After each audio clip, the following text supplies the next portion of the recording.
তার উপর চালানো হয়েছে ক্র্যাকডাউন।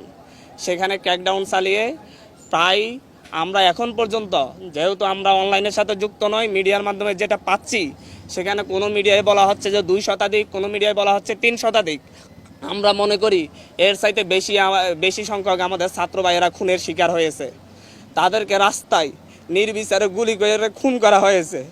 প্রকাশ্যে আপনারা দেখেছেন আমাদের ভাইদেরকে উপর থেকে হেলিকপ্টার দিয়ে গুলি করে হত্যা করা হচ্ছে। এক নির্মম অরাজকতা এই দেশে নেমে আসছে, যার পরিপ্রেক্ষিতে আমাদের ভাইয়েরা 2 দিনের আলটিমেটাম দিয়ে সরকারকে এর বিরুদ্ধে ব্যবস্থা নেওয়ার কথা বলে 2 দিন আলটিমেটাম দিয়ে কর্মসূচি স্থগিত ঘোষণা করেছিল। কিন্তু তারপরও আজকে জগন্নাথ বিশ্ববিদ্যালয়ে গুলি হয়েছে। আমাদের সমন্বয়ক সহ 4 জন ভাইকে খুঁজে পাওয়া যাচ্ছে না।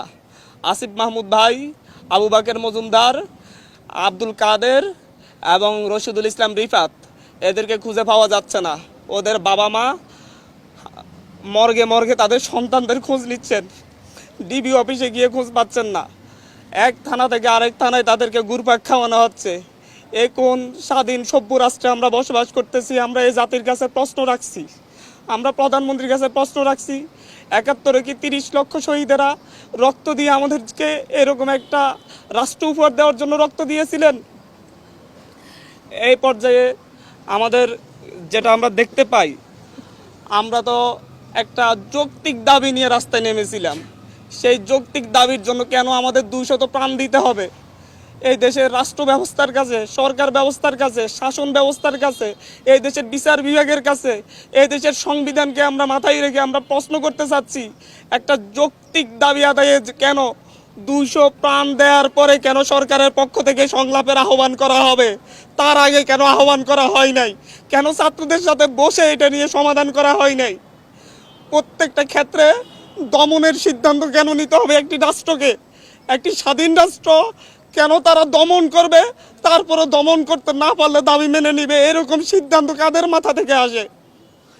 আজকে যে স্বরাষ্ট্রমন্ত্রীর আন্ডারের পুলিশ বাহিনী, যে স্বরাষ্ট্রমন্ত্রীর আন্ডারে র্যাব বাহিনী, যে স্বরাষ্ট্রমন্ত্রীর আন্ডারে বিজিবি বাহিনী, যাদের মাধ্যমে আমার ভাইয়েরা খুন হয়েছে, সেই স্বরাষ্ট্রমন্ত্রীর সাথে আমাদেরকে বসার জন্য আহ্বান জানানো হচ্ছে। উনি কি এই যে 200 লাশ পড়েছে এটার জন্য কি উনি অনুতপ্ত? এটার জন্য কি উনি দায় স্বীকার করেছেন? উনি কি ক্ষমা চেয়েছেন? আমরা কিভাবে এই রক্ত খেকো মন্ত্রীদের সাথে আমরা আলোচনা করতে পারি, যারা হচ্ছে রক্তের বন্যা বয়ে এই দেশে একটা অরাজক পরিস্থিতি সৃষ্টি করেছে? আমাদের সাথে তো আগেও বসা যেত, আমরা তো আলাপ আলোচনা করতে পারতাম, এর সমাধান হইতো। সরকারের যে যুক্তিগুলো তুলে ধরতো, আমরা আমাদের যুক্তিগুলো তুলে ধরতাম, সুন্দর সমাধান কেউ হতে পারতো না?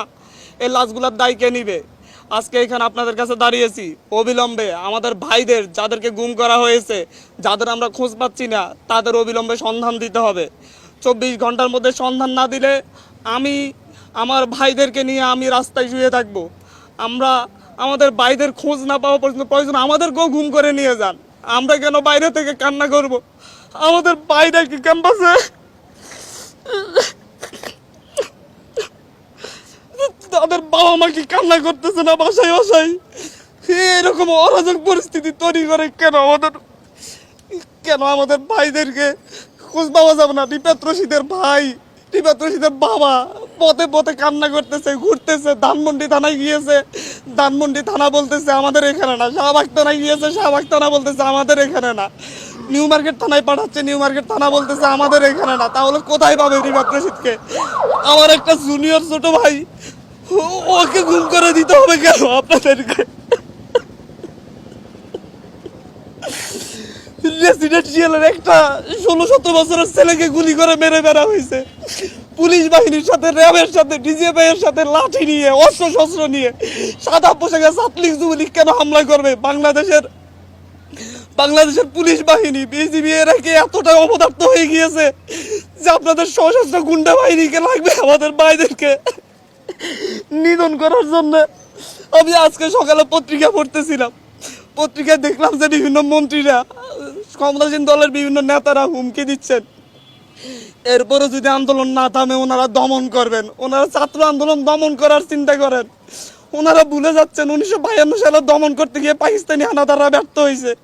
69-এ ব্যর্থ হয়েছে, 64-তে ব্যর্থ হয়েছে, 66-তে ব্যর্থ হয়েছে, ওনারা কিভাবে সফল হবেন? ওনাদেরকে এখনো বলবো, আমাদের প্রতিটা ক্যাম্পাসে নিরাপত্তা নিশ্চিত করুন, আমাদের ভাইদেরকে ছেড়ে দিন।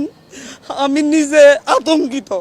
আমি এখানে এসেছি আমার জীবনের মায়া নিয়ে, আশপাশে ডিজে পাই, ডিবির লোকজন ঘুরে বেড়া করতেছে। আপনাদের এখান থেকে উঠে যাওয়ার পর হয়তো আমারও আর খোঁজ পাওয়া যাবে না। এভাবে একটা সভ্য রাষ্ট্র চলতে পারে না, এভাবে কোনো স্বাধীন রাষ্ট্র চলতে পারে না।